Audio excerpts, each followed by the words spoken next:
And therefore,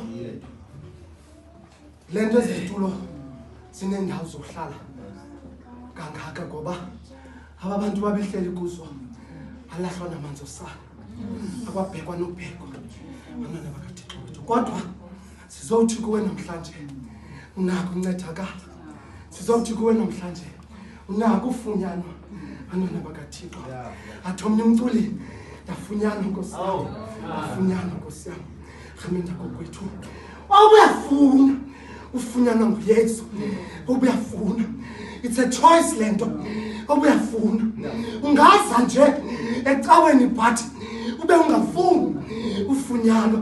Ilento izinto zakho zingakakuhambeli kakuhle because awukafunyanwa bantwana bakaThixo. Ilento into zakho zimile kuba awukancami ulandela uYesu. Andawungena ke kwindaba yoncama.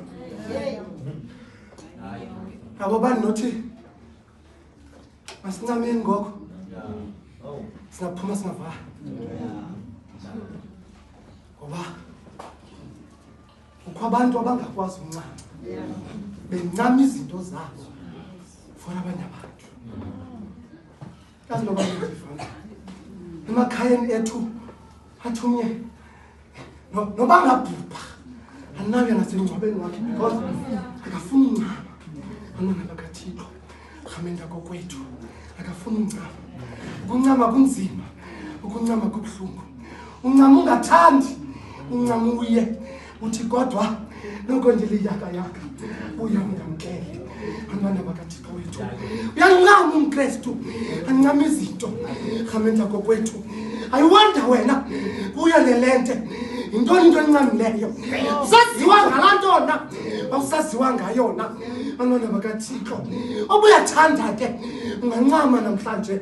Nangu Yesu namhlanje uthi kuwe izala imithwalo yakho, izala inhlungu zomzimba wakho. Owethu Yesu uza kuphilisa ngaphandle kwemali. Awudingi bananto ukuze uze kuYesu. Udinga uYesu oyinto ebomini bakho wangabe banezinto. Abantwana bakaThixo wethu solinda ude ubomi bakho bube right ukuze uze kuYesu. Hlala kuYesu ngoku ixesha lingavumi, lithi la ufika ixesha lovuma ube sokuYesu. Andifuni ungaphindi kwele plaki.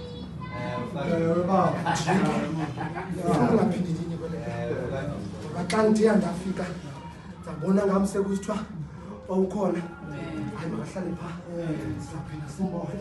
Oneendlebe zokuva ke uKristu inkosi yethu athi abuye uYesu. Amen.